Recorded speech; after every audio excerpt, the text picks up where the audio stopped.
Right? Shalom, shalom. Shabbat shalom, Yasharala. God is the Most High, Ba'ashem Ashkar Shai, the God of Abraham, Isaac, and Jacob. I am El Lapalal. To my left is Captain number one. and we are the Light of Zion down here located in South Florida, coming to you in the spirit of the Most High, Ba'ashem Ashkar Shai, to edify the lost sheep of the house of Israel for the four corners of the earth, to bring them back into the fold, to bring them back to the heritage and true nationality, according to the scriptures. That the Most High, Ba'ashem Ashkar Shai, again for another prosperous week. Bring us again to the Holy Convocation, the cabinet, with the Most High's laws, statutes, and commandments. Let's start with Colossians 3:17.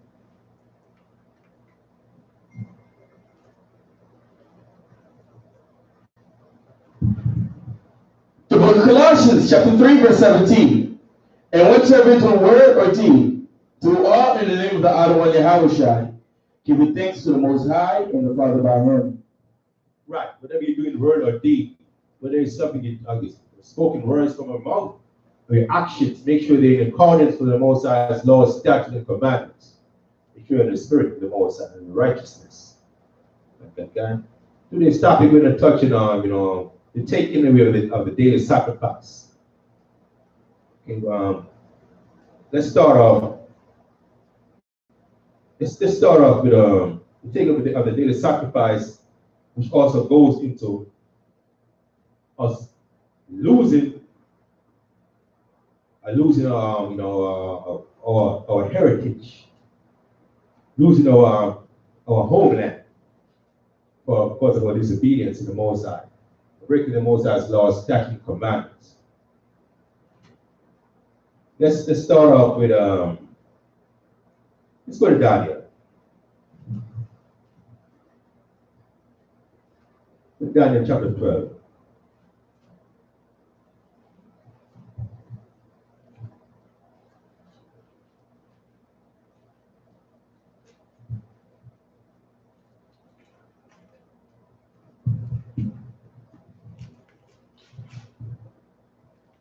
Chapter 12, verse 7. The book of Daniel, chapter 12, verse 7. And I heard the man clothed in linen, which was upon the waters of the river, when he held up his right hand and his left hand unto heaven, and swore by him that liveth forever, that it should be for a time, times, and half. And when he shall have accomplished to scatter the power of the holy people, all these things shall be finished. And I heard, but I understood not. Then said I, Oh, my other one, what shall be the end of these things? And he said, Go thy way, Daniel, for thy words are closed up and sealed till the time of the end. Right. It says Daniel received actually seen a vision concerning Israel, what happened in the nation of Israel in the future because Daniel was right there in the Babylonian captivity, which about say 580 some BC, so around the 586 BC, around there. Daniel was seeing a vision concerning things that would happen to Israel going forward. And I heard the man clothed in linen, which was upon the waters of the river, when he held up his right hand and his left hand unto heaven, swear by him that liveth forever, that it shall be for a time, times and a half. And when he shall have accomplished to scatter the power of the holy people, all these things shall be finished. Time and time after times. That's like 350 years, roughly. So we calculate that from like in this part of the world and in the Western Hemisphere, from 1620. We calculate 1620 to 1970. That's when the truth started coming up. 1970 is when the truth started coming up and a white, and like start disseminate, but start be distributed on the rapid worldwide on a wide scale. Of course, the Most High always had a remnant, always had a little sanctuary amongst his people, wherever we were. Most High always had a remnant of his people that had the truth. So you could pass on anecdotally, verbally, from from one generation to the next. So the Most High, we were always connected to the Most High. But from 1970, the time of time from 1620, 250 years roughly, that's when the truth started coming out on a wide scale. Verse 8, and I heard, but understood not. Then said I, O Most High, what shall be the end of these things? Daniel, just like Ezra, was very curious, very concerned about his people. And he said, go thy way, Daniel, for the words are closed up and sealed to the time of the end. Right. So the Most High didn't reveal everything. He revealed certain men who fasted and prayed. The more you fast and pray, in sincerity, for concern of for the plight of your people, the more the Most High will reveal certain things to you. Just like he did to Daniel, just like he did to the prophet Ezra, which was also the time of the Persian and Medes captivity. But the Most High didn't reveal everything to the right. I'll get verse. Read on verse 10. Verse 10. Many shall be purified and made white and tried. Right. Many shall be purified and made white. Purified, just like gold is when you mine gold from the earth. First, when you extract the gold from the earth, it's unpurified. It's clustered with dirt and other impurities from the earth. So you have to go through the refining process before it becomes purified. Just like with Israel, us being be contaminated, being surrounded by the heathens, or alienated from the commonwealth of Israel, so to speak. Like from a homeland, we grown amongst heathens and exposed to their idolatry, the wickedness, the abomination. So we have to be purified. So we have to be purified and come back to righteousness, made white, meaning what that's like an exemplification of what purification. Read on. And tried. See that tried. What does tried mean? And tried mean what? So there's certain temptation that's going to come upon you. Certain temptation or to try you to see what your level of righteousness is. To see if you know what's righteous from what's wicked. Understand? Read on. But the wicked shall do wickedly, and none of the wicked shall understand. But the wicked shall do wickedly. So the ones who insist on being wicked, they will continue to do what's contrary to the Most High's laws, statutes, and commandments. And none of the wicked shall understand. And none of the wicked shall understand. See that? That's it right there. The Most High is not going to show everything to everybody, and he won't show, because wisdom, the spirit of wisdom, knowledge, and understanding will not go into the spirit of someone who's wicked. Understand? They may have the wisdom of this world. They may be very versed in the things that pertain to this domain, to this on the carnal level. But as far as what's righteousness, what pertains to the Most High, they're not going to grasp that. That's why the Most High said what? The wisdom of this world is foolishness. Read on.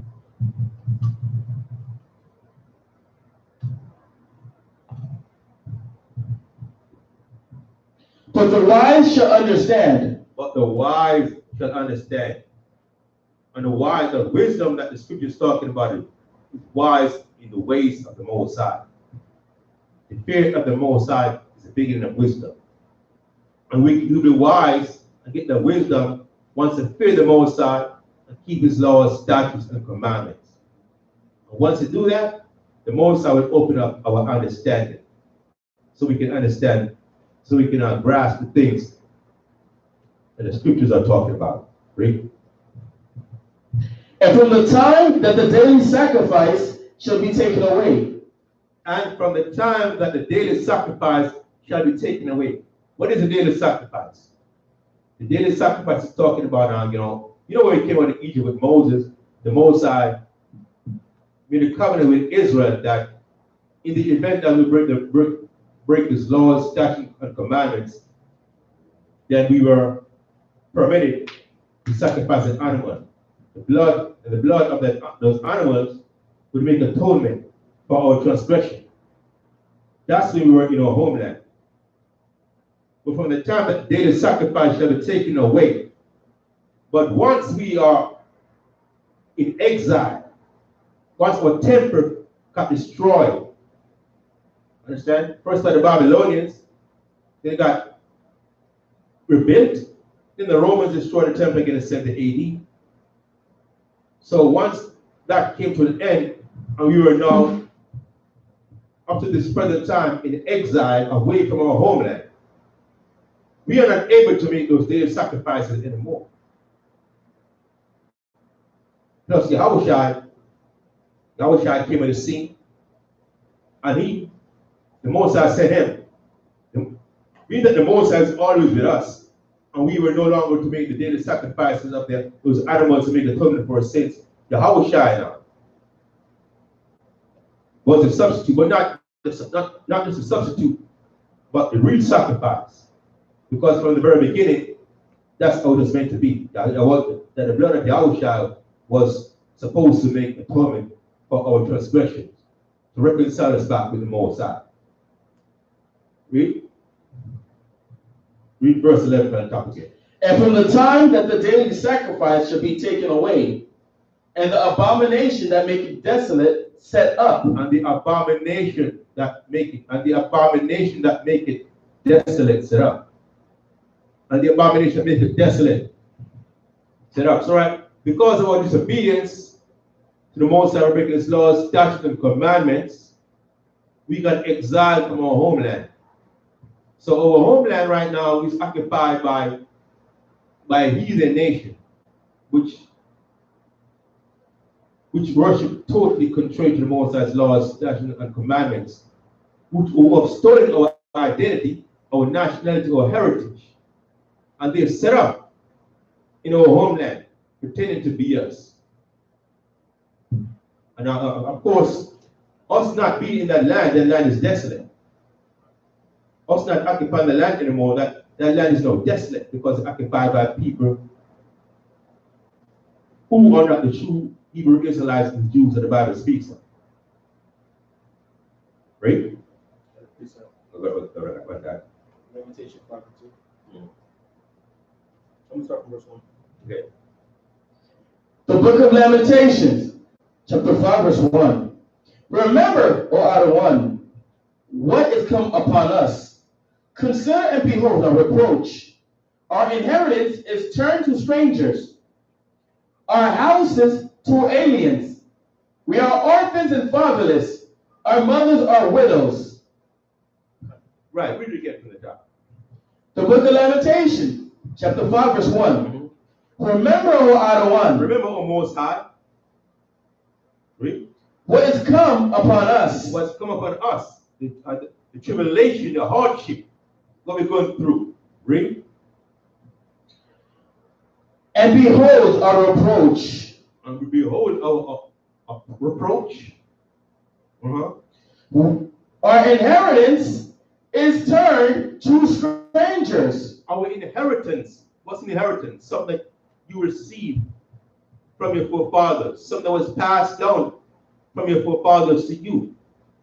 Understand that some of your forefathers or foreparents previously owned, but now being that they're deceased and you are their offspring, those are passed down to you. So that like our heritage, our language, our identity, our homeland, all those which belong to us, so-called Negroes, West Indians, Haitians, Puerto Ricans, Native Indians. All those things are now passed on to strangers, people who are not from the lineage of Jacob. Read. Our inheritance is turned to strangers, our houses to aliens. Our houses to aliens. What's alien? Something foreign. Foreign to you. Our houses, just even right in America. This land of America, which belonged to the native Indians, so-called white men from Europe, from the Caucasus Mountains, they now occupy that, they now claim to be like a native of this land, as if they are the original inhabitants of this land.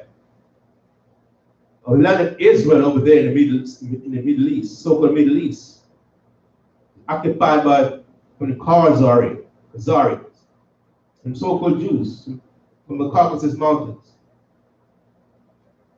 or took on our heritage, our identity. It belongs to them.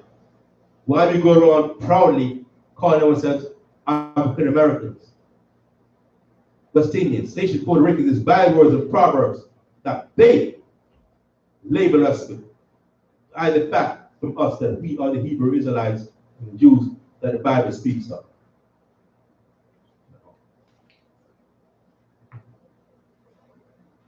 Read on. We are orphans and fatherless. We are orphans and fatherless. Why are we orphans and fatherless? Because the Most High turned his face against, back on us. He said what? In our affliction, we shall seek him early. He will go and return to his place. In our affliction, he will seek us early. We will seek him early. That's why we are orphans and fatherless. Read.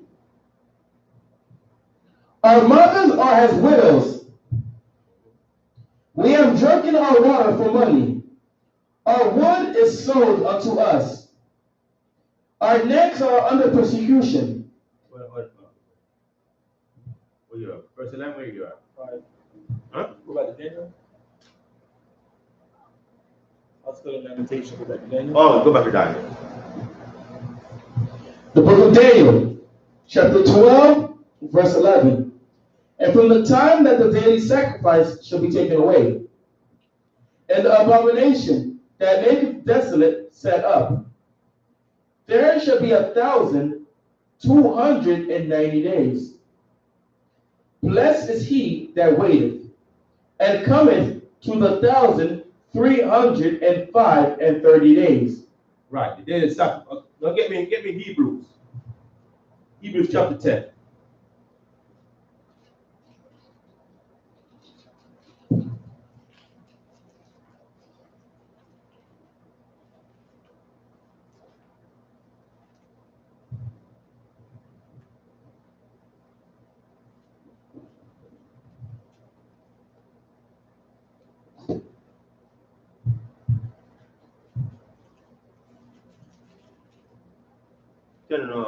Ten and 1. The book of Hebrews, chapter 10, verse 1. For the law having a shadow of good things to come, and not the very image of the things. For the law having a shadow of good things to come. A lot of people, especially the Christians, when they read this, they think it's talking about the old law, the old entire law, statute, commandments. It's talking about the law of sacrifice, which we just read about, the daily sacrifice. For the law, which is the law of the sacrifice of animal sacrifice, having a shadow of good things to come. A shadow of good things, it's like it has an, the essence of the, the indication of it. The law having the shadow of good things to come, like you got certain properties of the good things to come. That means there's something that's going to be coming later that's better than the law of animal sacrifice. For the law of animal sacrifice having a shadow of the properties or the essence of good things to come, of something that's going to be coming later on. Read. And not the very image of the things connected with those sacrifices. And not the very image of the things. But the law of animal sacrifice is not the very, it has the properties or essence or certain characteristics of what's to come. But it's not that thing that is to come. Just like with John the Baptist. John the Baptist was there to introduce the people to the Mashiach Yahushua. But John the Baptist was not going to be the Savior. It was the Mashiach Yahushua was going to be the Savior. Read.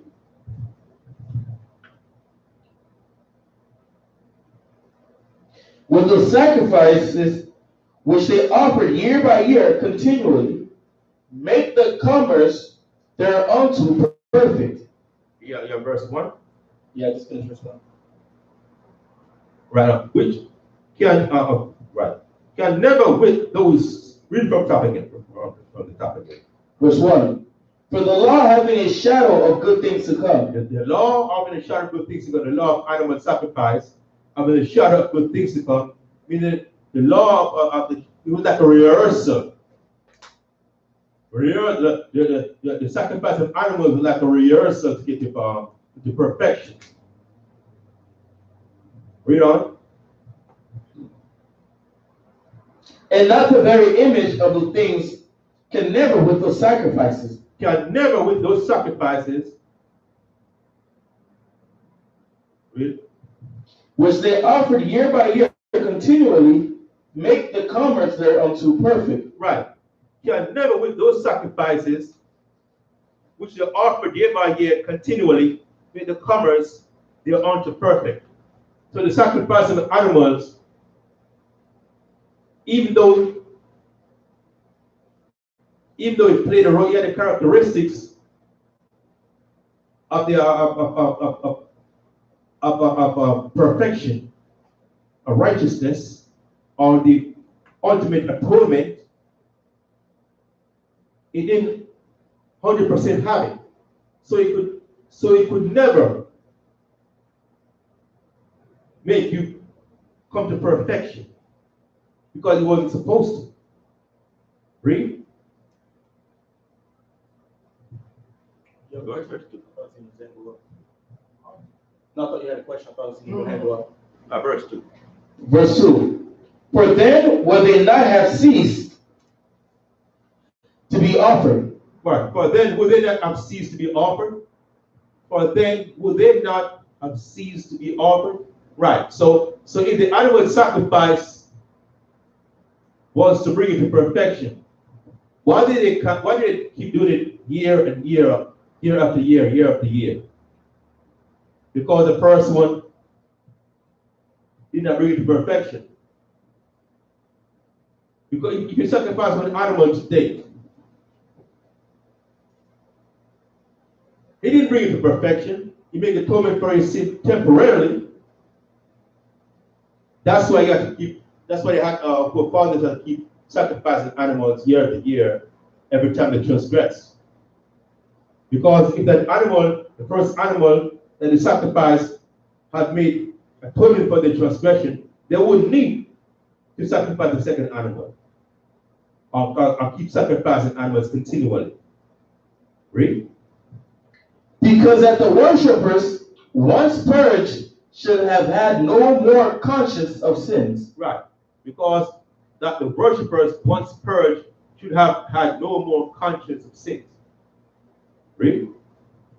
But in those sacrifices, there is a remembrance again made of sins every year. But in those sacrifices, there was a remembrance again made of sins every year. But in the sacrifice of animals, there was always a remembrance of transgression.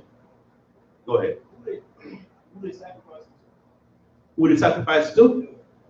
We read about our forefathers back in the days when we came into Egypt with Moses.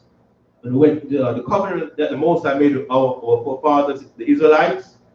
The covenant means contract, right? Exactly, so a covenant is. And the contract was, a stipulation of the contract was that when our forefathers, the Israelites, committed the sin, they would sacrifice an animal, and the blood of those animals would make atonement for our transgression to bring about forgiveness of those sins.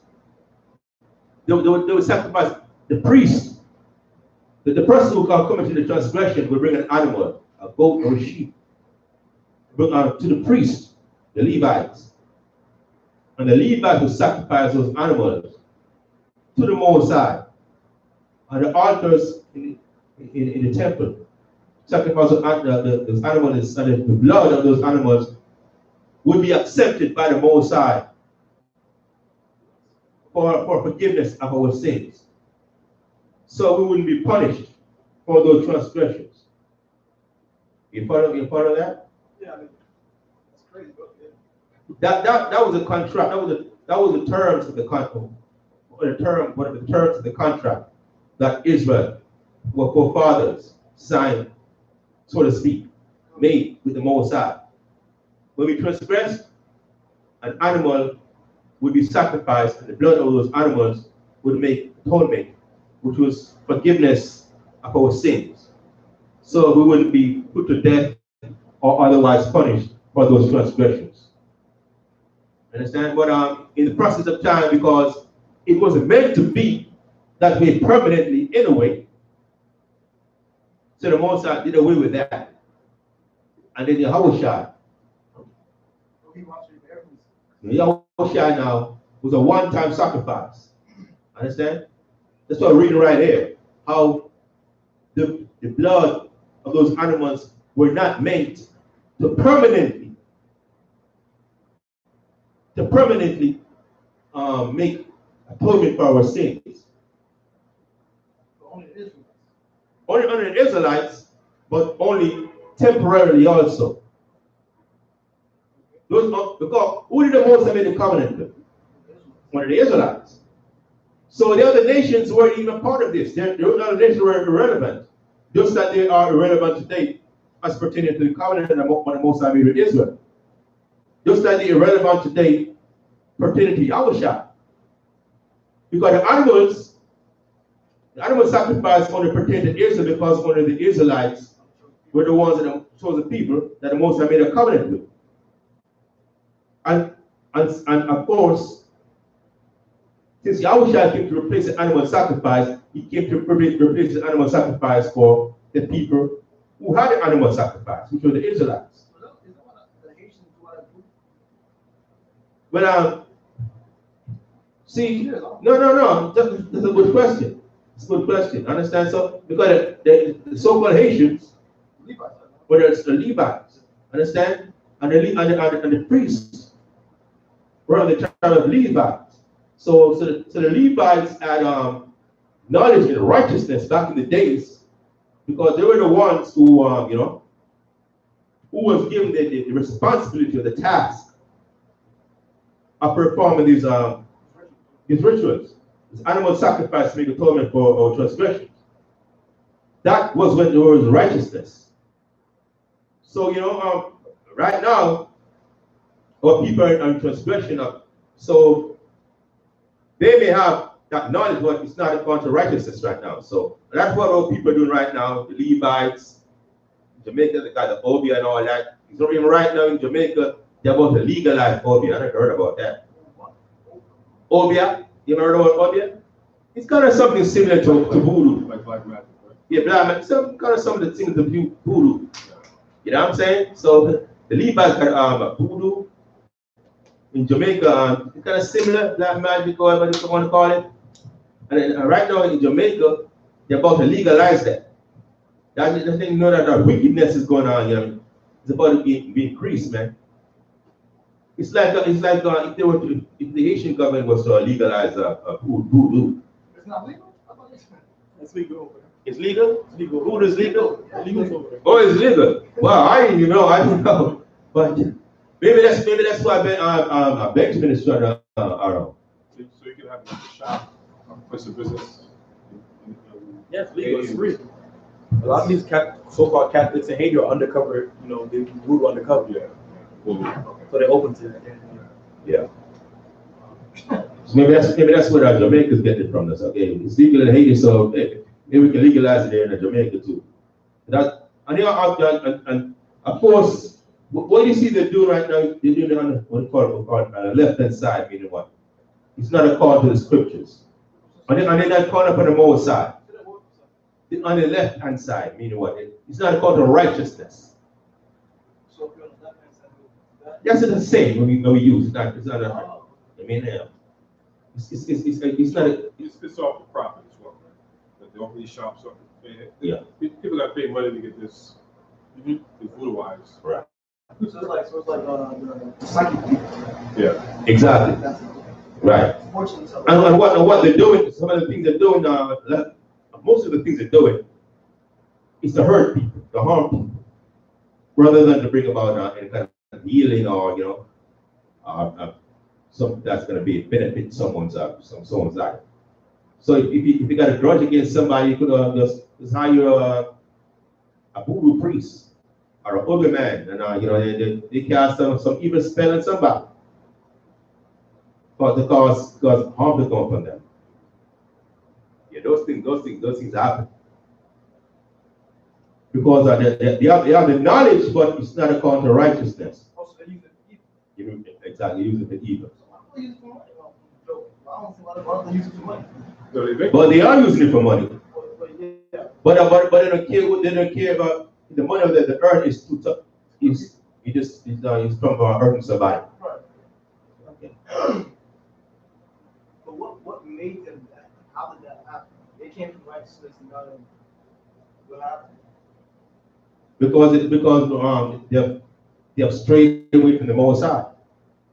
They're strayed away from righteousness because they're doing something wicked. Give me Hosea 4 and 6. Let me get it.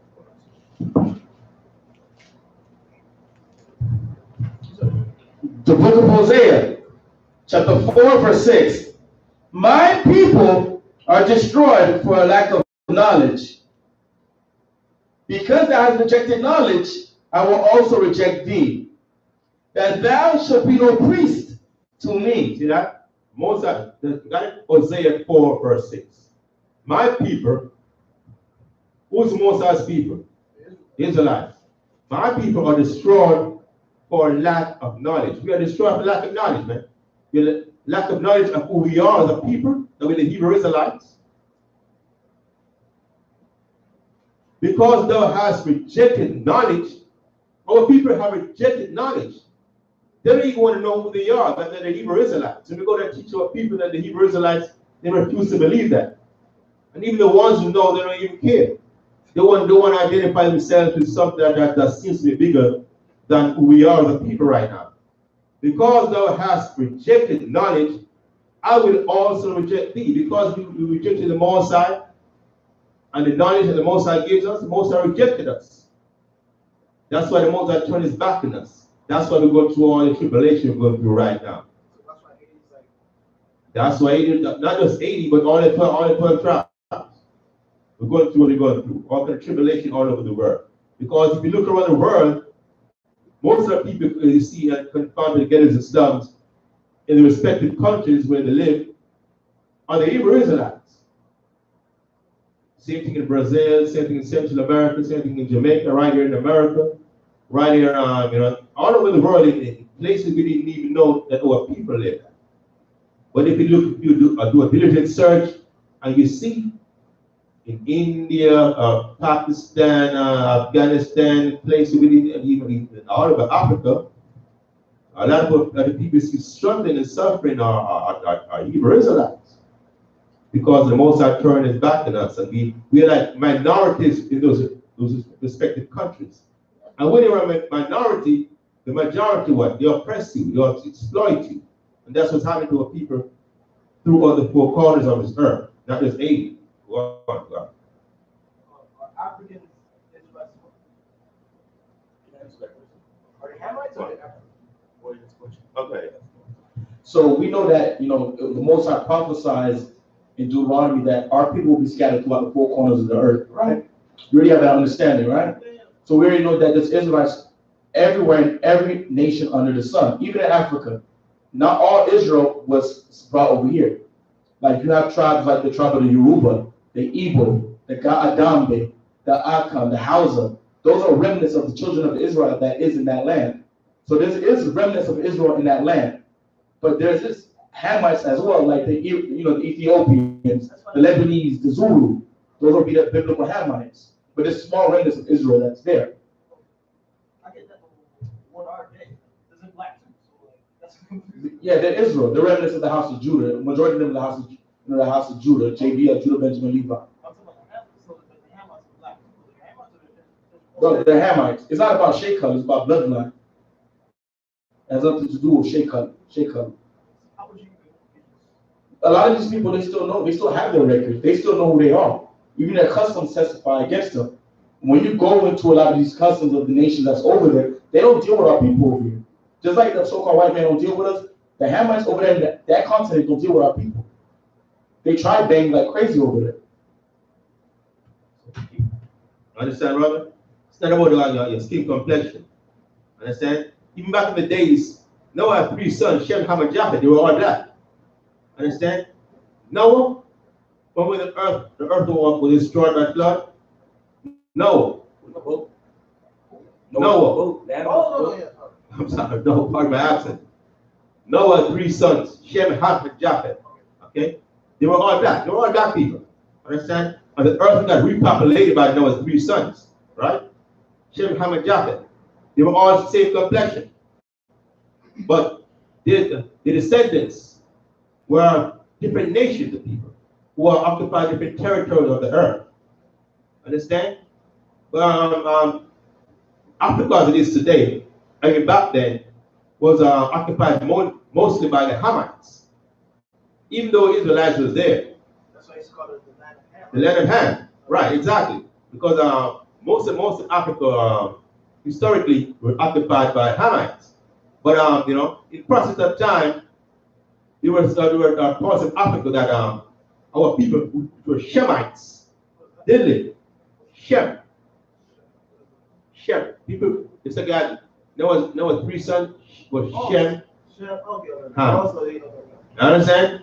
So that's how we came from. That's how we the slaves came from the west coast of Africa predominantly. Because that's how we run up into Africa to hide from the Romans. That Timbuktu. Oh. Because we used to live in the land of Israel. Right. Remember when the Romans used to occupy our homeland during the time of Christ, and they crucified Christ, and after the crucifixion of Christ, then they further exploited our people, oppressed our people, and they destroyed our temple and was slaughtering our people. So to hide from the Romans and to escape from the persecution that they were putting us under, we run up into the west coast, we run up into Africa, different parts of Africa. And predominantly as far as possible from the Romans. So a lot of our people run up to the west coast of Africa, places like Nigeria, Senegal, Ghana, Ivory Coast, Niger, Guyana, Cameroon, all those places. That's where most of the slave ships came from, the west coast of Africa. But they were not Hamites, they were Hebrew Israelites, Shemites, understand? We used to live amongst the Hamites, but we were not Hamites, we were different people. That's what the brother said. Different people from the Hamites. It was the Hamites, along with other nations of people, who sold us into slavery. So how could you tell the difference from where it goes? If you look at it, and you can tell the difference, yeah, because mannerism, the characteristics, clothing of our culture. You can tell, I mean, the accent or whatever. They'll tell you themselves. They will tell you, because we are all, the way we worship, our communities. Should I show them a picture? Yeah. A lot of these have much longer to go. That's that. That's him. Oh, so that's it. Don't look like that. I thought it was just like, Show them this is. You know what I'm saying? So that, I mean, it may seem far-fetched to us, but you know about just even amongst our people today. Just by accent, you can tell. Sometimes you can tell by the accent, which island you're from and all that. You know what I mean? Even amongst our people, we may have a like subculture. I mean, with the same mannerism for the most part, but we have a little differences of subculture and all that. okay. You may listen to your compa, you may listen to my reggae, and Judah listen to the hip hop and so on. You know what I'm saying? So what is Ham come? I'm guessing he's a part of the 18 nation. Yeah, exactly. So like I'm saying, Noah's three sons. The earth was repopulated by Noah's three sons, Shem, Ham, and Japheth. Shem, Noah had three sons. So Noah, Ham, right? No, Noah wasn't Ham.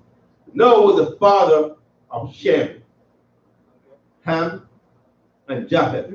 There's three sons. And those three sons had sons, and their sons had sons and daughters, and so on and so on and so forth. And we're gonna get that get that in Genesis. Genesis 11.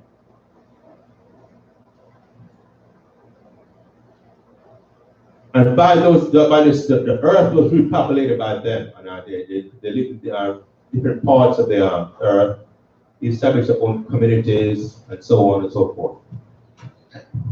The book of Genesis, Genealogy, right? Yeah, the genealogy. chapter 10, verse 1.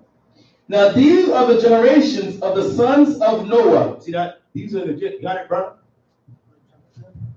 Genesis chapter 10.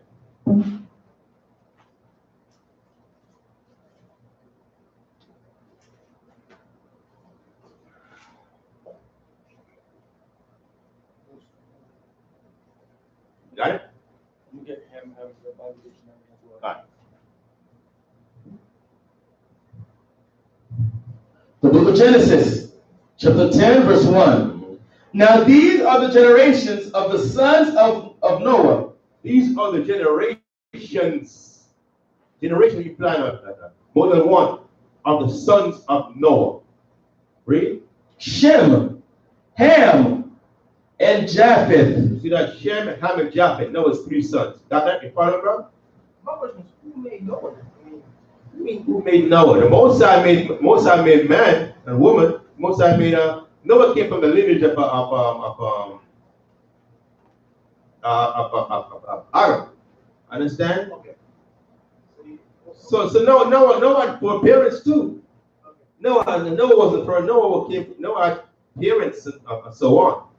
Noah came from a lineage of people from the land of Adam coming down. Son of Lamech. Yeah, the son of Lamech. Yeah. Understand? So Noah didn't just pop up on the Noah like Melchizedek. He didn't just pop up like that. He had parents too. You know what I'm saying? Okay, but the earth was destroyed during his time specifically, and he and his wife and his three sons and their wives survived. That's what the Most High planned it, and now the Most High was about to repopulate the earth through Noah's three sons, Shem, Ham, and Japheth. You follow that? Okay, read on. And unto them were sons born after the flood. And unto Noah's three sons were sons born after the flood. Read. The sons of Japheth, Gomer and Magog, and Madai, and Javan, and Tubal, and Meshach, and Tyros. And the sons of Gomer, Ashkenaz, and Riphath, and Togarmah. And the sons of Javan, Elisha, Tarshish, Kittim, Donim. And by these were the isles of the Gentiles divided. Right, so Noah's three sons had sons, and their sons had sons, and different generations, you know what I'm saying? And by these were the isles of the Gentiles. Gentiles mean nations. The different nations, they are their own clans, own community. You know what I mean? Own families. You know what I'm talking? Lineage. So Gentiles mean anything outside of Israel. Gentiles literally means nations. Well, yeah. Understand? It means nations. So when we say also when we say Gentiles, you can distinguish that generally speaking to mean a non-Israelite nation. Right. But literally it means nations. Okay. Understand? It means nation because Israel wasn't even created that yet. This is long before the nation of Israel was created. Understand? Jacob. Yeah, because Jacob was created later on, way later on. Understand? So Abraham wasn't even born yet. I have a question. Uh-huh. How does Noah have three sons of three different nations? I know. Somebody I know that's the same as Noah was. How does he have Cush, Ham, and Japheth? Different nations. Different nations? Like one man had three sons and three different nations. Okay, well, You know what I'm saying? I understand what you're saying. You said that the story ought to be one nation. Yeah. Well, technically speaking, we are all Adamites. Because we all came from Adam. Understand? We all came from Adam, just like you can read on Apocrypha in 2 Ezra 6:54 tells you we all came from Adam. You want to get that out? We all came from Adam, but most of it was about setting up territories and divisions and all that. So the most are different nations. Just like with Esau and Jacob, we all Esau and Jacob came from the seed of Isaac, conceived through Rebekah. But what did the Most High say? Two nations are in that womb. You know what I'm saying? You are going to have two different mannerisms, two different customs, two different habits, different characteristics. You know what I'm saying? So, regardless of how close you are initially, because the Most are going to separate you later on, and now you live in different territories and have live by certain customs and different mannerisms and characteristics, which would distinguish one from the other, geographically and characteristically, and so on and so forth. So even though Shem, Ham, and Japheth were now his three sons, because the Most High, as a matter of fact, get me also Deuteronomy 32 and 8. You read Ezra first? Yeah, read Ezra first. So we all came from Adam, right? The book of 2 Ezra, chapter 6, verse 54. And after these, Adam also, whom thou madest Lord of all thy creatures. Right. The Most High said, Adam also, whom the Most High made Lord of all the creatures, and Adam was in control. He had the wisdom of to understand and manipulate and control. Monitor all the creatures of the earth. Read. Of him come we all. Of Adam came we all. We all came from Adam. Understand? Because Noah came from Adam. And the earth was repopulated through Noah's three sons. So right now, as we are right here today, we are all Adamites, technically speaking. But at the same time, we're different nations of people because the Most High separated us lineage-wise and all that. And hold on first. Read on. Of him come we all, and the people also whom thou hast chosen. And the people we all came from Adam, and the people also whom the Most High has chosen. You hear, brother? So even though all people came from Adam, because a lot of people like say, we are all one people. We all came from Adam, but the Most High said, and the people also whom he had chosen. Because even though the Most High created all people, he chose one particular nation of all those nations as his people. The people that he gave his Bible to, the people he gave the laws, statutes, and commandments to, the people who Christ died for, the people who came close to him, the people who expected to follow his laws, statutes, and commandments. That's why us as his people today are the ones catching on the head all over the world because we are, as people of the Most High, in disobedience to Him. That's why we punish. Understand? Read on. All this have I spoken before thee, O Adawan, because thou madest the world for our sake. That all this I have spoken before thee, Adawan, Most High, because the Most High made the world for whose sake? For our sakes, for Israelites' sakes. Read. As for the other people, As for the other nations on this earth, read. which also come from Adam, We all came from Adam, read. thou hast said that they are nothing. The Most High said they are nothing. That's what the Most High said of the other nations. They are nothing. So don't let anyone talk to you or have you believe that you're inferior. You are superior to all people on this earth. As Hebrew Israelites, we are superior to all people on this earth. Even though we catch in hell, even though we are at the bottom economically and politically, socially and all that, we are superior to all people on this earth. We're not in our rulership right now, but we're going to come back into that position of rulership because the Most High is going to forgive us of our transgressions and bring us back from the four corners of this earth, and put us back into position of rulership over our oppressors. No one understand that. Read. Yeah. Now get me a Deuteronomy 32 and 8. Deuteronomy 32, verse 8.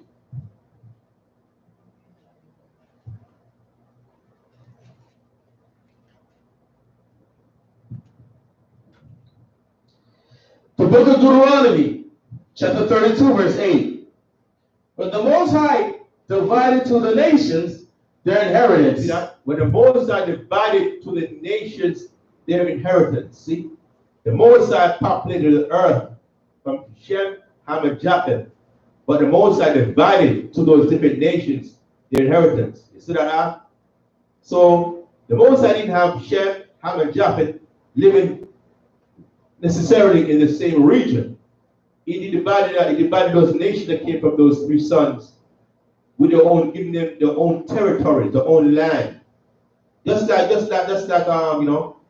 when the Nimrod was when everyone was speaking one language, and Nimrod was building this the city, the Tower of Babel, and the Most High didn't want it because all the nations were on one accord. The Most High divided those nations, confounded them, and gave them different languages. That was part of the process of dividing the nations, dividing the lineage of the people so they could establish their own different nations. Right? When the Most High divided to the nations their inheritance, when he separated the sons of Adam. When did he do what? Separated the sons of Adam. When he separated the sons of Adam.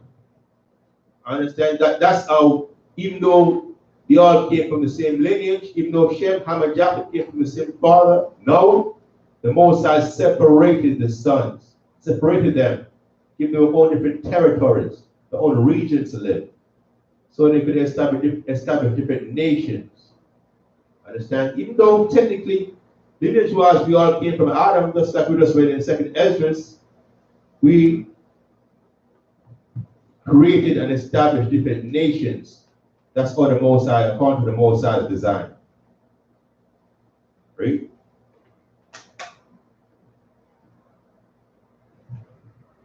He set the bounds of the people according to the number of the children of Israel. See that? He set the bounds of the people. What people? The nations of this earth.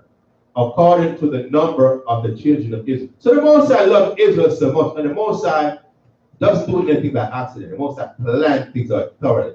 So even before Israel was created, the Most High divided the nations with us in mind. So he divided the nation in anticipation of where Israel is going to live and how many Israelites are going to be living where we're going to live.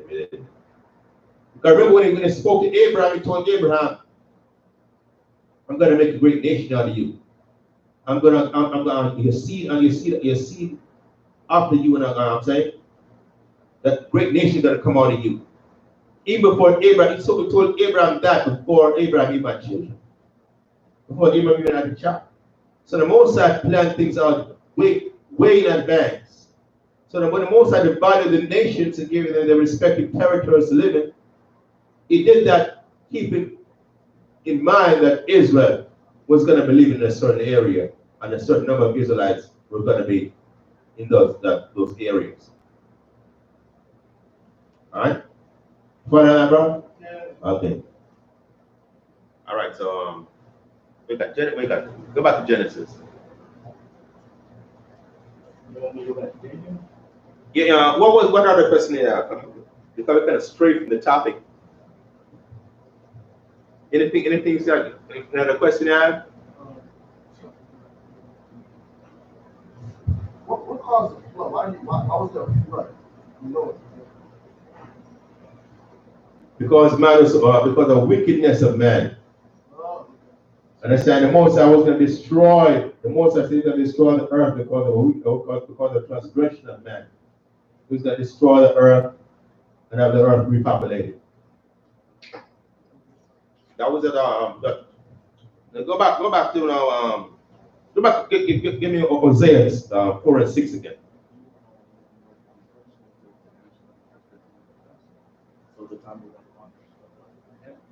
Okay. You want to write this question down? You want to write them down, because we usually do questions and answers after service, and we do that with the live stream. We want to live stream. Mm-hmm. You want to write them down, and we all answer, shoot them, get them all out the way at the same time. Yeah. All right. Yeah. We can do a list so we can get right. Yeah, because you mean a new brother. That's a good thing to have. Good question is a good thing. You know what I'm saying? So you can keep in mind the question you want to ask, and if you keep coming, keep asking this question and get them answered. You got a sheet of paper? You want to write it down? All right. I'm gonna go back to Corinthians. Oh, you want to go back to Daniel? Yeah. Or even current, where are you? Oh, that's in 2 Corinthians 10. Where the sacrifices? No, Hebrew. Where Hebrew said. Yeah, Hebrews 10. Yeah, Hebrews 10. Right. Yeah. Go ahead. Hebrews 10.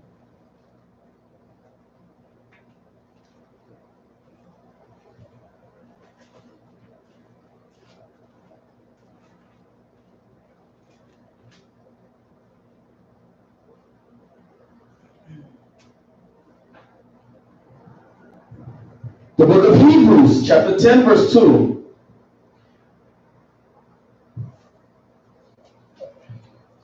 For then will they have not ceased to be offered, because that the worshippers once purged should have no more conscience of sins. Right, because if the animal sacrifice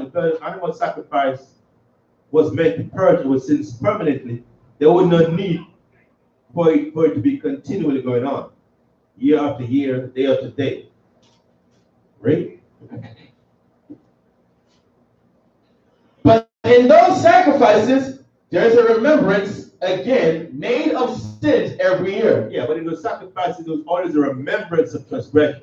That's why Jesus came back so he can back with all the sin. Right. That was the whole point. Right. So that was a one-time sacrifice. As the read on, it's going to be more clearer. Read on. But in those sacrifices, there is a remembrance again, made of sins every year. For it is not possible that the blood of bulls and of goats should take away sins. See, for it is not possible that the blood of bulls and of goats should take away sins. It's not possible that the blood of those animals should take away sins permanently. It is only supposed to be temporary. Read. Wherefore, when he cometh into the world, Wherefore, when he cometh into the world, who's that he? Who? Yahushua. Right, you said it right. Wherefore, when he cometh into the world, Yahushua, read on. he saith, sacrifice and offering thou wouldest not, but a body hast thou prepared me. Right. You say, who's that he? No. Yeah, exactly. I like your comprehension. Therefore, when he cometh into the world, who's that he? The first he. Okay? He's saved. Who saved? The Most High. You're right the first time. The more. Wherefore, when he cometh into the world, when Yahushua cometh into the world, the Most High say, sacrifice an offering that wouldest not, but a body has thou prepared me. Because the sacrifice will be made to the Most High. Understand? And Yahushua was the sacrifice, the ultimate sacrifice, the final and ultimate sacrifice that was made to the Most High. Because you're saying that the sacrifice and the bulls and stuff was kind of like, what you're doing just to the... Yeah. He didn't have the full effect. Yeah, but then... He had the characteristics and mannerisms of it and all that. But he didn't have the full 100, full dose of it. You know what I mean? He didn't have the full effect. So that's why it was only temporary. It's like taking a pillar tablet to relieve pain or whatever. But it does even temporary relief. It didn't cure it. Alright, so it's like it treats symptoms. Right. What you got now? When he eat them, when he's talking about both sides, I got some. But really, what you got? The book of Isaiah, chapter 53, verse 10. Okay. Yet it pleased the Most High to bruise him. He hath put him to grief when thou shalt make his soul an offering for sin. He shall see his seed, he shall prolong his days, and the pleasure of the Honored One shall prosper in his hand. Right. See, yeah. The most time in the Yahushua that sacrifice. Right. I don't go back to Hebrews.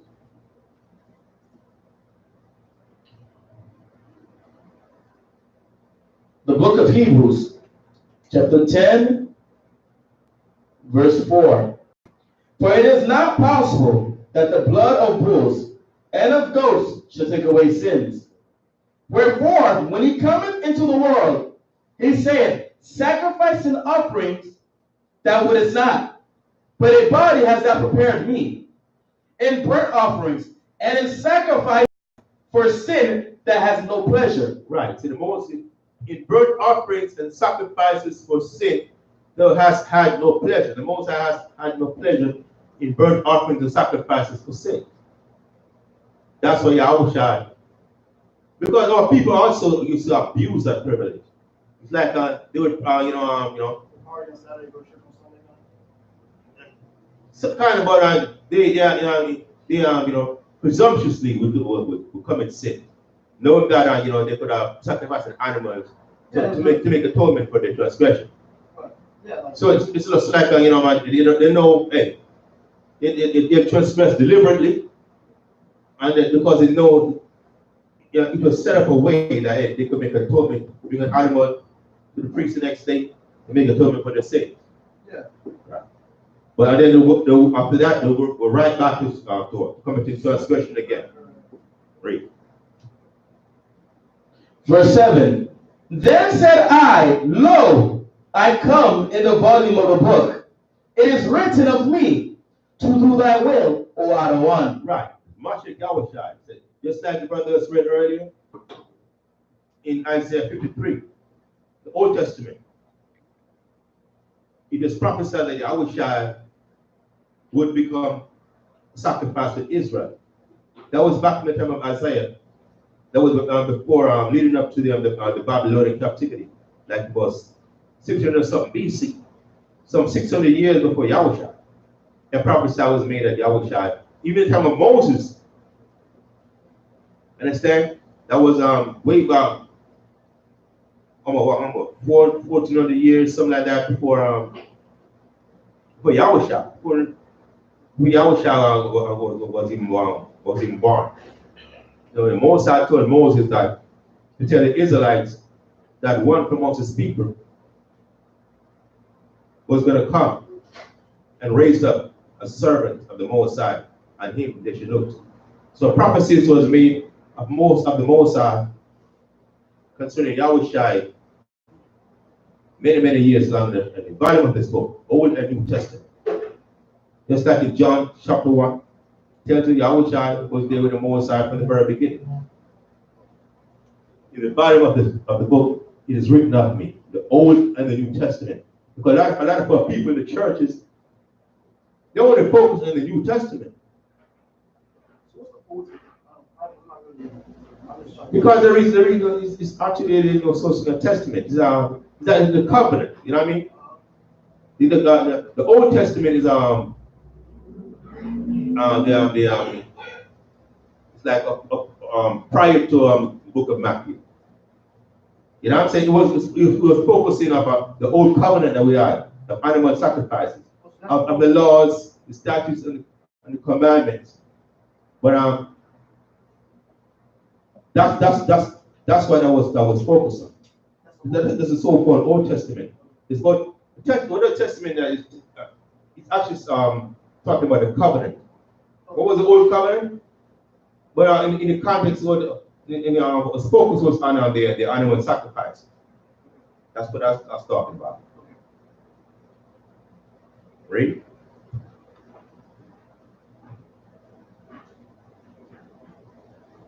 Verse 8. Above when he said, sacrifice and offering and burnt offerings and offering for sin, thou wouldst not. Neither hast thou pleasure therein, which are offered by the law. Then said he, Lo, I come to do thy will, O out of one. He taketh away the first, that he may establish the second. See that? Then said he, Lo, I come to do thy will, O Most High. He taketh away the first. What is the first? The animal sacrifice. That he may establish the second. What is the second? Yahweh. Right. Take away the first, which is animal sacrifice, that he may establish Yahweh. And as the final and ultimate sacrifice. Read. By which will we are sanctified through the offering of the body of a Mashiach Yahushua once for all. Right. Give me Matthew 5:17. By the which will we are sanctified through the offering of the body of Yahushua once for all. Understand? We are sanctified through the offering of the Mashiach Yahushua's body once and for all. Now give me Matthew 5:17. The book of Matthew, chapter 5, verse 17. Think not that I come to destroy the law. Think that Yahushua said, he did not come to destroy the law. What is the law? That Yahushua said he did not come to destroy. The commandments. He did not come to destroy the old commandments. Read. All the prophets. All the prophets. He didn't come to negate the prophets. All the prophecies that were prophesied before Yahushua came on the scene. He didn't come to negate that, or to refute that. Read. I am not come to destroy, but to fulfill. He did not come to destroy, but to fulfill. So how did Yahushua fulfill the law? He fulfilled the prophecy that he should be the ultimate sacrifice. He didn't come to destroy the law. The only law that got destroyed when Yahushua came on the scene was the law of animal sacrifice. Understand? And by that law of animal sacrifice being destroyed, he got established as the ultimate sacrifice for Israel. So the commandments that are made, that's only between the Israelites and the Most High. Right. So you're saying that he didn't come to destroy those laws. He came to. Right, exactly. Meaning what? Those laws are still in effect. Right. Understand? A lot of people, Christian church, tell you that those laws are done away with. Old Testament. It's the Old Testament. No. The only law that was done away with was what? Animal sacrifice. Understand? Because because just like you read in Hebrews, the blood of animals was not meant to permanently make atonement for our transgressions. Because every time we sacrifice the animals for the atonement for transgression, we will go right back and do the same thing. He did not purge our sins. Only the blood of Yahushua could do that. You're not supposed to sin in the first place. It's kind of like, Exactly. We were not supposed to sin in the first place. Understand? And see, Yahushua, because the topic we're focusing on today was the ending of the daily sacrifice. We just read it in the book of Daniel. We're going to go back to Daniel. The ending of the daily sacrifice. I'll go back, finish Matthew, and then go back to Daniel, and just re-emphasize that one verse in Daniel about the daily sacrifice. Whosoever therefore shall break one of these least commandments. Right, so that's the misconception a lot of people have. The laws are done away with so they can break all the commandments. They don't have to keep the laws anymore. That's a lie. Whosoever therefore, read it again. Whosoever therefore shall break one of these least commandments. Whosoever therefore shall break one of these least commandments. Read. And shall teach men so. And shall teach men so. A lot of people do that, especially in the Christian church. They bring the Most High's laws, statutes, and commandments and teach people to break them also, not keep them, saying that they're done away with. That's a lie. Read. He shall be called the least in the kingdom of heaven. He shall be called the least in the kingdom of heaven. So anyone who teaches that the laws are done away with shall be called the least in the kingdom of heaven. Read. But whosoever shall do and teach them. But whosoever shall do and teach them. Now say that now. You can't be a hypocrite now. You can't just teach them and not do them. Understand? And if you do them, of course, since you do them and you know that it's right for you to do them, it will make sense for you to also encourage other people to do them. So you will teach other people to do them, to keep them also. Understand? So the Most High said, whosoever shall do and teach them, read, the same shall be called great in the kingdom of heaven. The same shall be called great in the kingdom of heaven. You want to be called great in the kingdom of heaven? So what are you going to do? You got to do and teach them. That's what the Mashiach Yahushua just said. Okay, let's go back to Daniel. Daniel 12, read a one verse.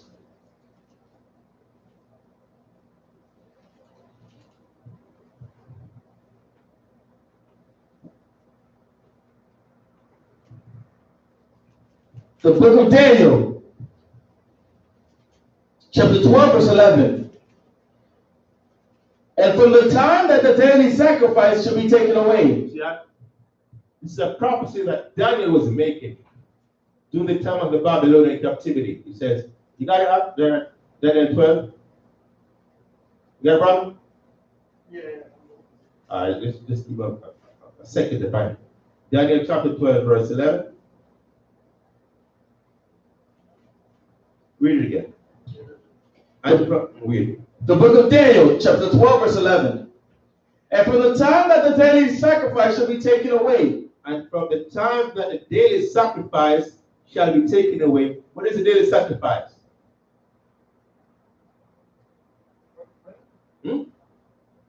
What is it? What is a daily sacrifice? We just going over it. The daily sacrifice was the sacrifice of animals. Because our people do that every day. Because our people were transgressing every day. And every day they transgress, they would bring animals to the priests, the Levites, to sacrifice on the altar to make atonement for their sins. Huh? Powerful people? They were the priests. The priests came from the Levites. Understand? That's a tribe from which the priests came. And from the time that the daily sacrifice was taken away, read. And the abomination that maketh desolate set up. And the abomination of breaking the Most High's laws, statutes, and commandments. And because we broke the Most High's laws, statutes, and commandments, we got kicked out of our homeland, and now our heritage was given to strangers and the aliens, which are the so-called Jews in the land of Israel. That's what happened. We got alienated from our homeland. The Romans destroyed our temple, oppressed our people, killed our people, so we ran up into the west coast of Africa to escape from the persecution that they put us under. And now, because we were no longer in our homeland, the daily sacrifice, even though our priesthood was discontinued, so the daily sacrificing was no longer there. Okay, so give me Matthew 25 now. Matthew 24:15.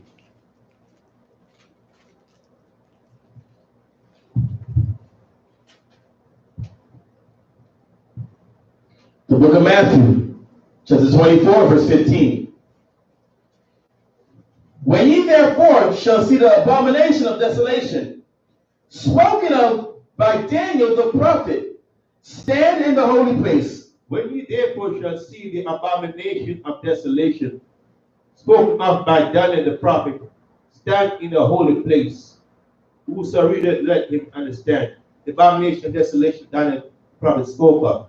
Us breaking the Most High's laws, statutes, and commandments, being driven out of our homeland, the temple being destroyed by the Romans, us being oppressed by the Romans, and to escape from the persecution, we ran up into the west coast of Africa because we were being besieged by the Romans. Read. Whoso readeth, let him understand. Then let them which be in Judea flee into the mountains. Right. Then let them which be in Judea flee to the mountains, because the Romans were about to occupy our homeland. The Romans were about to slaughter our people. So to escape from the persecution, flee to the mountains. Read. Let him which is on the housetop not come down to take anything out of his house. Neither let him which is in a field return back to take his clothes. And woe to them that are with child, and to them that give suck in those days. Right. So that's the abomination of desolation, because the Romans now coming to occupy our homeland. The Romans were occupying our homeland, destroying our people, slaughtering our people. And the temple was about to be destroyed. The daily sacrifice was about to be ceased. We were about to be exiled. Why? Because they broke the Most High's laws, statutes, and commandments, and he scattered us, or scattered us through the four corners of the earth. We know it's going to be an end to our sovereignty, the end to us as a nation, as a government. Yeah, what is that? I'm going to read. Luke chapter 21, verse 22. Luke 21, verse 22. The book of Luke, chapter 21, verse 22. For these be the days of vengeance, that all things which are written may be fulfilled. Right. But woe to them that are with child, and to them that give suck in those days. For there should be great distress in the land, and wrath upon this people. And they shall fall by the edge of the sword. See that? Great distress shall be upon the people. Woe to them that are with child and will give it suck. With destruction fall upon our people, and they should fall upon the edge of the sword. What does it mean to fall upon the edge of the sword? Yeah. So what is the sword? It's a weapon of war. Weapon of war used by our enemies to slaughter our people. And we were falling by the edge of the sword when we put to death. That's why great destruction was upon our people. That's why we have to flee to the mountains. And that's why those who were out of the city were warned not to return to the city, because we're coming back into danger. That's why those who were with child, like a pregnant woman who are very slow to move around because they couldn't run. When a woman is a child, she can't run to escape from the persecution. That's what we should fall by the edge of the sword. That's what happened to our people. We were destroyed as a nation of people. Our government was put to an end. Our temple was put to an end. The priesthood was put to an end.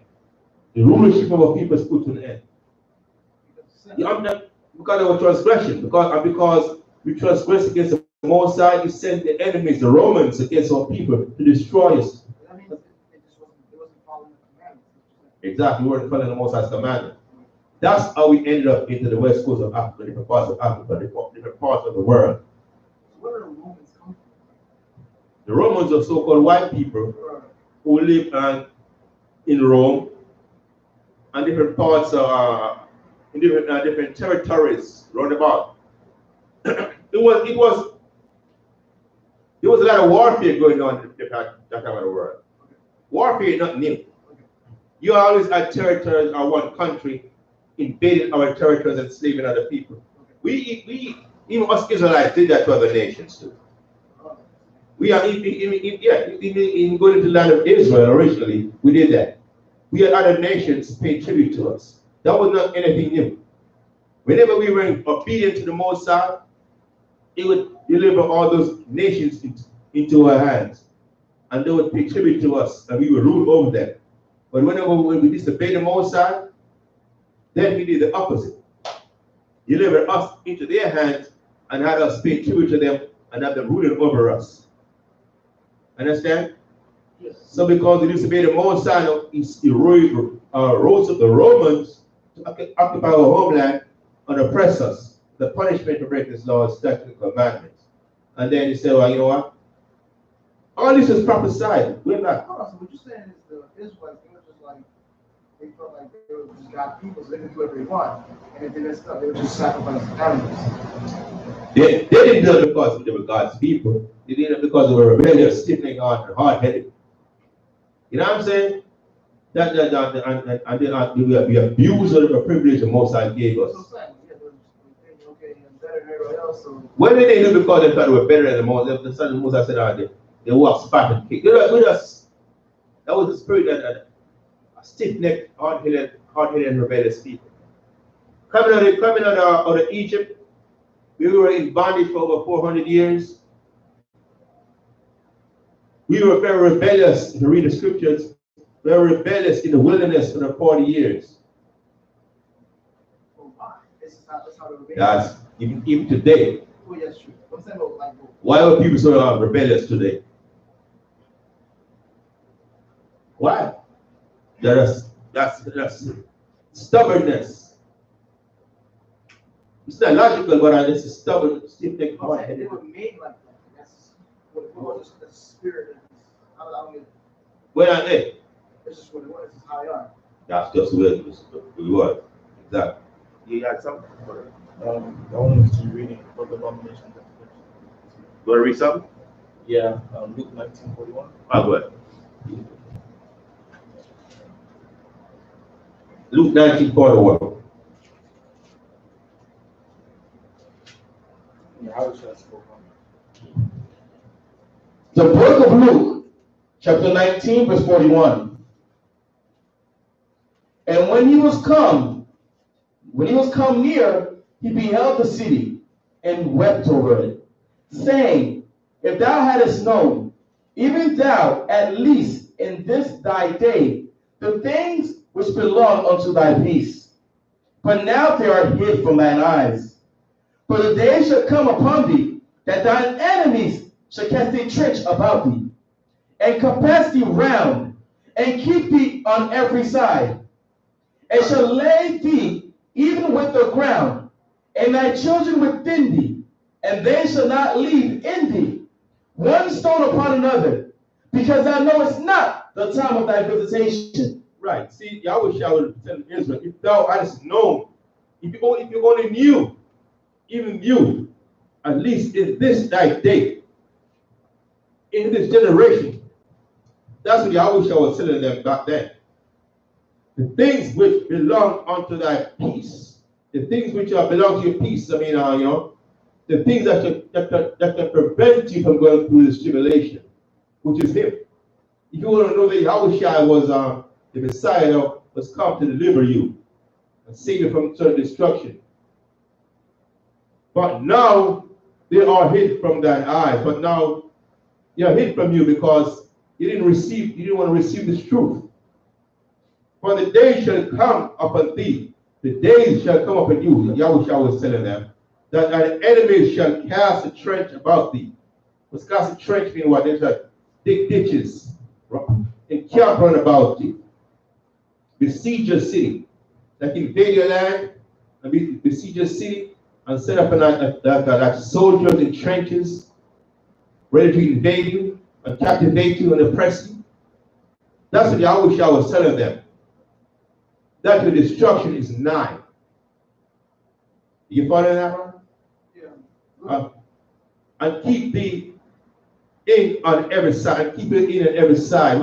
When the enemy besiege your city, insert like someone invade your home, right? And encircle your home. That you got troops on every side of your house. You can't leave your house. You're surrounded. That's how they're surrounding our city. Think of your house as a city of the Israelites. The Romans surrounded our city, so that way we couldn't leave. Understand? Just like if they surround your house, you can't leave your house. They surround our city, we could leave our city. They came to slaughter us. That was the curse that Most High brought. For breaking this law, statute, and command, right? And shall lay thee even with the ground. I thought the Israelites they would sacrifice animals when they did that. So what happened? We was read that animal sacrifice could make atonement for sins temporarily. Right. So therefore, the punishment was upon them. Right. Understand? The punishment was upon them for the disobedience. It's because the animal sacrifice could not make atonement permanently. They're temporary. And shall lay thee even with the ground, and thy children with thee. So the parents and the children were being slaughtered by the Romans. Our cities are being destroyed, being laid to the ground. And they shall not leave in thee one stone upon another. So all our buildings, our temples, our homes, businesses have been destroyed and torn to the ground. And our people were being slaughtered. That's why we had to escape from the Roman. Our places was now desolate, unoccupied, because we had to run away from the Roman persecution. And what? And live in exile in other territories. Because thou knewest not the time of thy visitation. Read. That's it? That's it.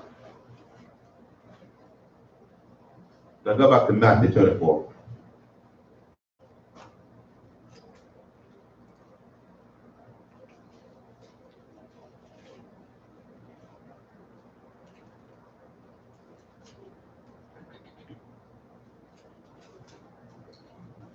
The book of Matthew, chapter 24, verse 15.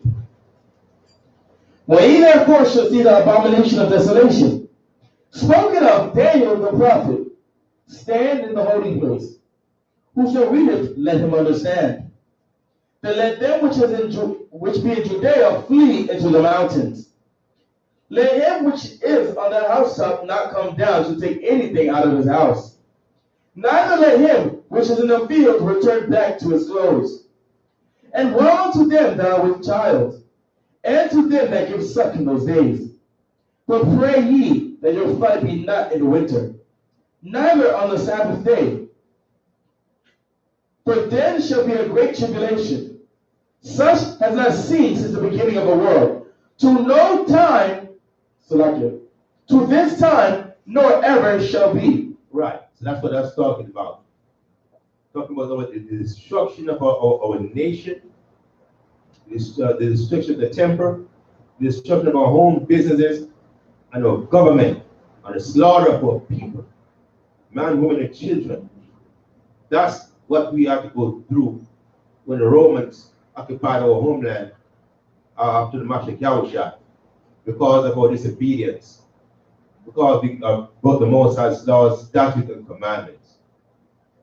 That's what I was just talking about.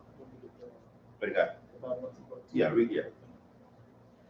Yeah, you're going to read an excerpt from the Bible, Timbuktu, paragraph, page 84. Bible, Timbuktu, written by the author, Adolf Windsor. Yeah. Okay. The page 84, second paragraph, Babylon to Timbuktu. In the year 65 BC, the Roman armies under General Pompey captured Jerusalem. See, let's go back in the history now. In 65 BC is when the Roman armies started occupying our homeland. 65 BC, that basically 65 years before Christ was born. Okay, read on. In 70 AD, In 70 AD, now 70 years after Christ, that's basically 140 years and then 35 years. In 70 AD, read. General Vespasian and his son Titus put an end to the Jewish state. They put an end to the Jewish state, with the Jewish Israelites, our rulership, our government. Because even though the Romans were occupying our homeland, we still had a government. Only we were paying tribute to them. They were ruling over us. The Romans were ruling over us. Remember, they started occupying our homeland from 65 BC. Understand? And they occupied our homeland and in 70 AD, 70 years after Christ was born, they put an end to our government. They put an end, they destroyed our temple. They slaughtered our people. That's why we ended up going to the west coast of Africa to escape from the slaughter. Because we were falling by the edge of the sword. You said 65 BC, they started occupying. Right. So they didn't start destroying people then, they had to wait 7 years after he died? Well, yeah, they did, because when they occupy somebody's territory, you have to show force. You have to show your might. You have to put some fear into them. You have to have them respect you as a military power, political power, or the economic power. And to do that, of course, there's going to be some violence when they're going to subdue your military. Understand? Put the fear in you. And you respect them, and you know what I'm saying? For you to turn over your government to them. For them to start paying you tribute. You know what I'm saying? Yes. They were occupying a homeland. So what was the purpose in occupying somebody's homeland if they're not going to be under your rulership? Just like it's intimidating. Just like you're like a colony now. You're like a colony. You know what I'm saying? You're like a colony now of that nation. They basically are the government. They let you rule, but you report to them. And you have to pay your taxes to them. You know what I'm saying? Why? What do you mean, why? I'll keep telling you, we broke the Most High's laws, statutes, and commandments. So all this is part of that. All this is, whenever we broke the Most High's laws, statutes, and commandments, that's what it would do. It would send our enemies against us to oppress us. Before, it was like, it was the other way around. Before. But as a matter of fact, throughout our history, as a nation, you were always on and off with the Most High. Because of the sin. You know what I'm saying? We were always, because we were so stiff-necked, hard-headed, and rebellious. Always rebelling against the Most High. Ruling for a certain period of time. Because one king was righteous, the next one wicked. One king righteous, the next one wicked. You know what I'm saying? It also depended had a lot to do with who was ruling, who our king was. And who, you know what I'm saying? Or who our judges were. Whenever we had a wicked ruler, then the nation would follow the leadership. and do wickedness, and then they also would put us in bondage under another nation. We had slavery. We were in slavery on different nations for several years, for a long period of time, different eras of time. And sometimes we had other nations in slavery under us. And we have many classes on this thing, but don't, all these things are gonna be more clearer as you keep coming. Read on. In 70 AD, General Vespasian and his son Titus put an end to the Jewish state with great slaughter. During the period of the military governance of the Palestine, many outrages and atrocities were committed against the residue of the people. During the period from Pompey to Julius, it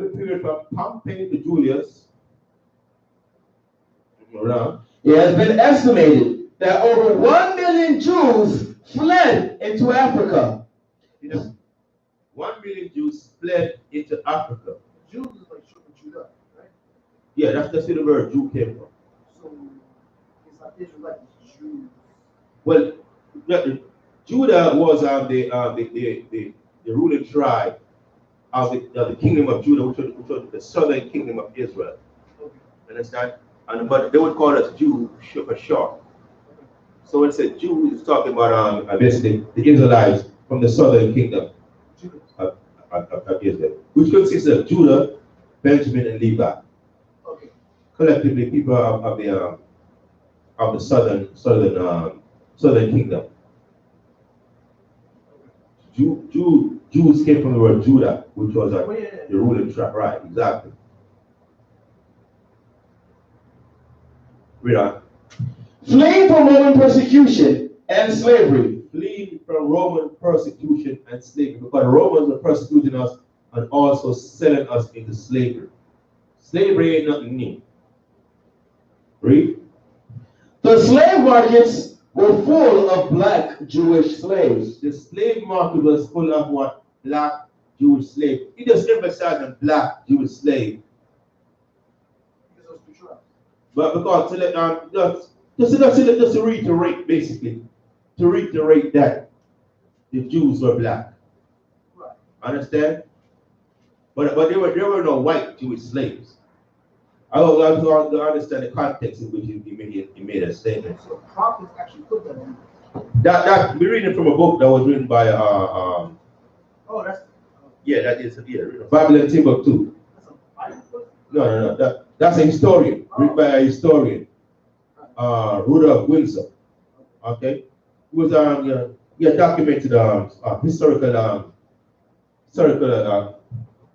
things that took place regarding our nation, especially with the Romans interacting on occupying our homeland. Now go back to Matthew. Book of Matthew, chapter 24, verse 22. And except those days be shortened, there should no flesh be saved. Right. Except those days be shortened, there shall no flesh be saved. Read. Because we're gonna go through the tribulation again. We're gonna go through tribulation again. Read on. But for the elect's sake, those days shall be shortened. But for the elect's sake, because the Most High is waiting to seal. The Most High is waiting on us to seal. God will seal 144,000, the government, the ruling body of the nation of Israel, before he sent Mashiach Yahushua. I said the Most High is waiting to have 144,000 of the Hebrew Israelites sealed. You know what? Come back to righteousness. 12,000 from each 12 tribes. 12,044. 12,000. So it's only 12,000 people out of all those 12. No, that's government. That's the government. 12,000 from each tribe. That's the government. Then you're gonna have the 1/3. There is the population. Each tribe. All right, and right. Okay. But the government is going to consist of 144,000, which is 12,000 from each of the 12 tribes. Understand? Yeah, give it up. They're going to be, because 144 is going to be the total of the group. So like, if you can try to hear it, it's going to be 12,000. Yes, you have Congress, right? You have Congress? Yeah. Okay. Everybody's not in the House of Congress, right? Yeah. Congress is just basically the supposed to be the government. Yeah. Okay.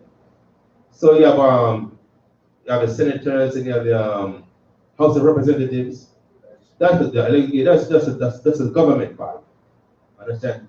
The ones who were given the task of conducting government affairs. Okay. So you're saying it's 12,000 of each tribe to make the government. That makes the 144. Exactly. So what about the other? So also you're saying Then they're gonna have the population that they govern. They're gonna be governing. So this happens in heaven. It's not happening. No, it's gonna happen. It's gonna happen on earth. It hasn't taken place yet. That's what's gonna happen in the future. I read that again. The book of Revelation, just to edify what others trying to bring out in Matthew's, when the Most High says, he's going to cut the time short for the elect, that's what he was trying to bring out. So this is probably going to help you get more under edification what he's trying to tell you. The book of Revelation, chapter 7, verse 1. And after these things, I saw 4 angels standing on the 4 corners of the earth, holding the 4 winds of the earth. Right. It's John the Revelator in the vision. And after these things, he saw the 4 angels standing in the 4 corners of the earth, holding back the winds of the earth. Read it again. The book of Revelation, chapter 7, verse 1. And after these things, I saw 4 angels. He saw 4 angels. Read on. Standing on the 4 corners of the earth. Standing on the 4 corners of the earth, 1 angel at each corner. Read. Holding the 4 winds of the earth. Holding the 4 winds of the earth. The winds represent what? Destruction, imminent destruction. Read. That the wind shall not blow on the earth. That the wind shall not blow on the earth. Because if the wind will blow on the earth, then what? There will be destruction. Read on. Nor on the sea. Nor on the sea. Nor on any tree. Nor on any tree. And I saw another angel ascending from the east, having the seal of the living power. And he cried with a loud voice to the 4 angels, to whom it was given to hurt the earth and the sea. See, those 4 angels were given the task of hurting the earth and the sea and the inhabitants thereof. That was their duty, to bring about destruction upon this earth. Read. Saying, hurt not the earth. Don't hurt the earth, because it's the earth that will be purged. Destruction is going to come upon this earth. Just that destruction came upon this earth during the time of Noah because of the wickedness that was taking place rapidly. Read. Earth, not the earth. Neither the sea, nor the trees, till we have sealed the servants of our power in their foreheads. Don't hurt the earth until we have sealed the servants of the Most High. The government. Yeah, they're sealed, they're, so to speak, they're vetted. You know what it means when someone says you're vetted? You're confirmed. You confirm your authenticity. You're right. Your background, you're approved. Your background was checked out. During the background check, you're all good. Exactly. You got to put it that way. Until they are sealed, they are confirmed. Understand? You confirm to be men of righteousness who are going to be conducting the affairs of the Most High according to his laws, statutes, and commandments. Read. And I heard the number of them which were sealed. And I heard the number of them which were sealed. How many of them were sealed? You gotta read it. Read it. Go read on. And they were sealed 144,000. And they were sealed 144,000. Read. Of all the tribes of the children of Israel. All the tribes, 12 of them, of the children of Israel. Of the tribe of Judah were sealed 12,000. Of the tribe of Reuben were sealed 12,000. Of the tribe of Gad were sealed 12,000. Of the tribe of Asher were sealed 12,000. Of the tribe of Naphtali were sealed 12,000. Of the tribe of Manasseh were sealed 12,000. Of the tribe of Simeon were sealed 12,000. Of the tribe of Levi were sealed 12,000. Of the tribe of Issachar were sealed 12,000. Of the tribe of Zebulun were sealed 12,000. Of the tribe of Joseph were sealed 12,000. Of the tribe of Benjamin were sealed 12,000.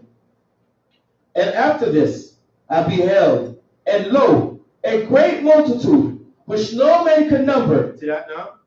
First he mentioned that the 12,000 were sealed from each tribe. Then it's what it said what? Then after that I beheld, and lo, a great multitude. So you have the 12,000 of each tribe. Each 12 tribes making about 144,000, which was the government. But now we also see the multitude, which is the population that the 12 tribes, 144,000 was going to be governing. Understand? You follow that, brother? Yeah. No, 44,000, that's the government. But how do you become the elect? Like, How do you become the elect? yeah, By keeping the Most High's laws, statutes, and so covenants. you're saying no, it is like so those Israelites are going to keep the commandments, but the ones that do keep the commandments are going to keep the commandments. The 144,000 is like the best of the best. The 144,000 is the best. When you go to Revelation 14, it tells you those are the first fruits of the Most High. The 1/3 are those who make it, but they didn't do as well as the 144,000 of the Most High. That's why they were given the responsibility to govern the whole nation, because they excelled during this captivity. You understand? So that's why they're still 144,000. So all the Israelites in general are going to make it, just that those. Yeah, but 1/3 of Israel is going to make it. 2/3 are going to perish. Why are they? Because they're not going to return. They're not going to come out and keep the commandments. Have you ever tried to tell somebody to Israel and wake them up? Yeah, all the time. And do they listen? Yeah. Because most I forbid, that's the spirit of 2/3. They're not going to want to repent and come back and keep the Most High's commandments. So those people, okay, so They got to go. So the ones that do come, I guess make it, they semi-keeping them? Like, how does that mean? I'm sorry? The ones that do make it, they are like semi-keeping those commandments? Or? Yeah, of course. We're gonna be kept from destruction by keeping the Most High's commandments. So the ones that keep the commandments the most, how are you that? The best of the best. And just keep In all aspects of His word. You said semi-keeping. Yeah, you say that. I'm just trying to understand. I'm just trying to grasp. Yeah, go to Revelation chapter 14, verse 1.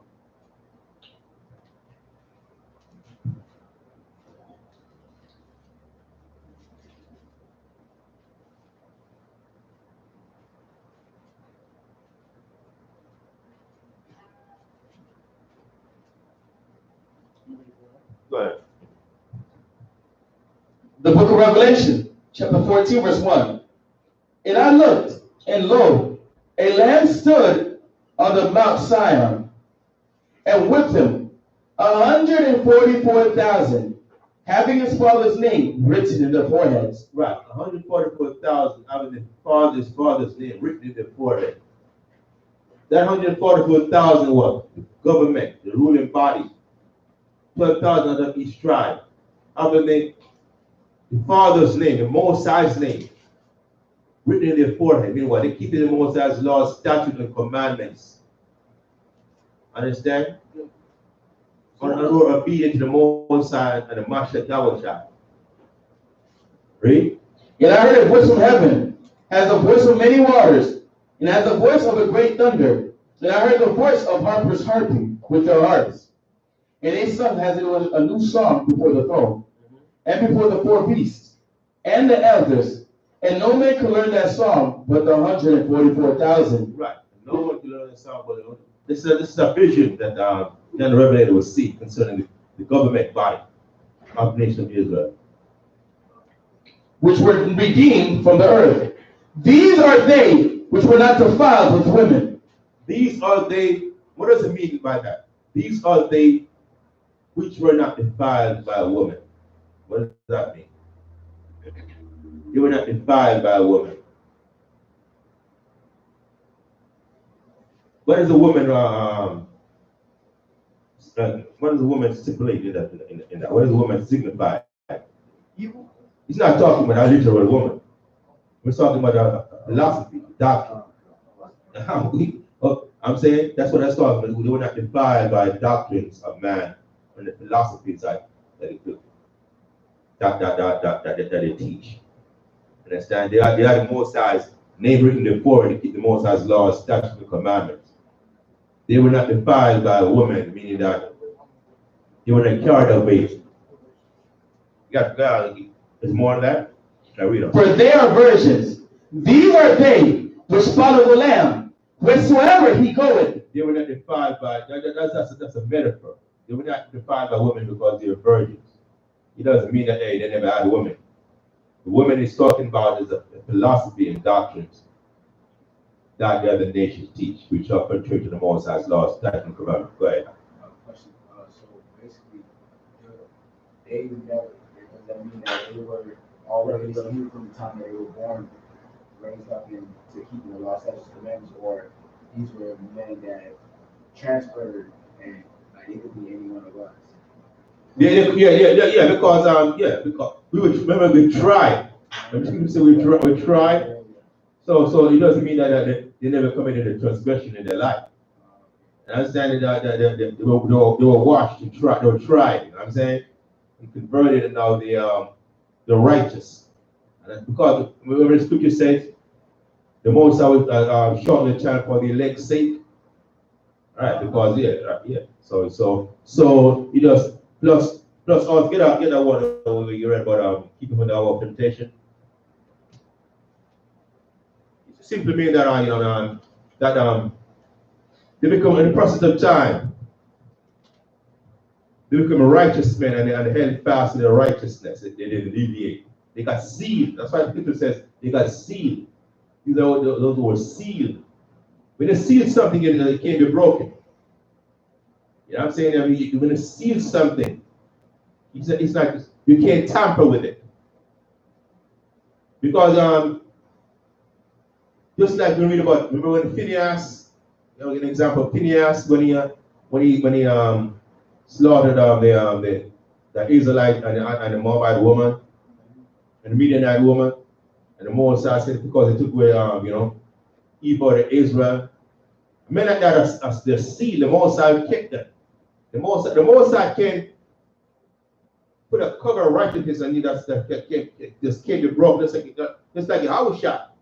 When the spirit comes upon you, man, they can't tamper with you. And that's what that's talking about. You are sealed. When you're 44,000 are sealed, I mean, yeah.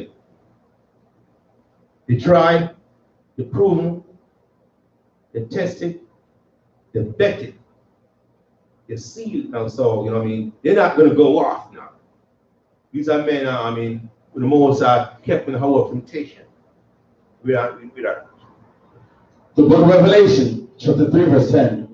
Because thou hast kept the word of my patience, I also will keep thee from the hour of temptation. Because thou hast kept the word, read again. The book of Revelation, chapter 3, verse 10. Because thou hast kept the word of my patience. Because thou hast kept the word of my patience. That's what the Most High is saying to the Israelites. Because thou hast kept the word of my patience. You have kept my laws, statutes, and commandments. Read. I also will keep thee from the hour of temptation. I also will keep you from the hour of temptation. So if you keep the Most High's laws, statutes, and commandments, He will shield you from some temptation which is going to come upon this earth, which you are going to be tried. I also will shield you from the hour of temptation. And the hour is not just talking about literally 1 hour. He's talking about a duration of time that you're on the earth, because while you're on this earth, you're always exposed to things which are contrary to the Most High's laws, statutes, and commandments, which may have us going on. But the more you keep the Most High's laws, statutes, and commandments, the more He can protect you from that. So the more you give the Most High, the more He protect you. That's how you become seed. Read. Which shall come upon all the world to try them that dwell upon the earth. See that? We shall come upon all the world, we shall try them which dwell upon the earth. So it's going to come upon all of us. Temptation, tribulation. But the Most High, keep the Most High's laws, statutes, and commandments, He'll have that hedge of protection around you. We become sealed. Can't be tampered with. It can't be infiltrated. That's what that's talking about. Got it? So yeah, basically, topic kind of went off topics, more or less. So we're going to kind of wrap it up tonight. Wrap it up for that. Maybe next week, I'll continue to get with the topic, with the intended topic. Unless the brother got any more questions. Or that the brother that Amon was saying, you could, what's your name, man? Lewis? Okay. I'm going to go home tonight. You could, you could write down whatever question you have. And the Most High way. Tomorrow we also have a service. We have class different days. It's the first time coming, right, today? We have class Wednesday, Thursday, Friday, and Saturday we have the Sabbath service, 12 noon. So you can come and you're welcome to come on any of those days. And Wednesdays, I think 7 o'clock, same time, 7 o'clock. Thursday, I think 8 o'clock, Thursday. Yeah, so you come tomorrow, we'll let you know exactly. My class starts at 7 o'clock, 7 p.m. So you can come and write the questions down, come through, and we answer all the questions. Okay? So the brother's gonna get ready for camp. So we're gonna break right now. And get the brother can get ready for camp. Most side willing. Comment board, see if anybody have any questions. Okay, yeah, do that. Yeah. Shalom, you can check the comment board.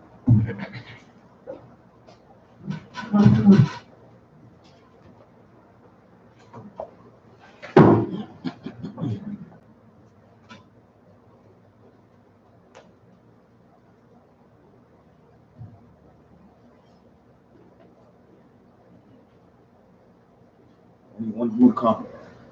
One comment? Question or comment? That's a comment. Oh. That's about it. And Madian Wapandia, Yarashula, standard place Jerusalem.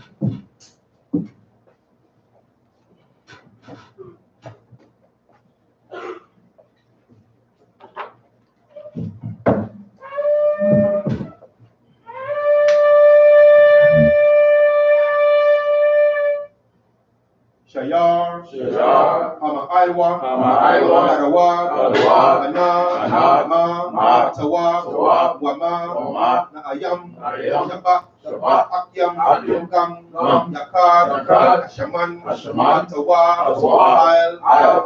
Arahash, Yarad, Azakwan, Aran, Shayarad, Ayar, Madawak Yawa, Katal, Ramwan, Shayarad, Araria, Zayawan, Aya, Sham, Kazawa, Hawa, Abaraka, Yawam, I will Asham, Mashiach, Yahshua, Aman.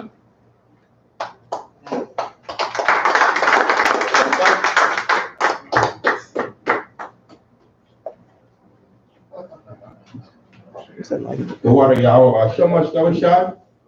That concludes today's service. To the staffs.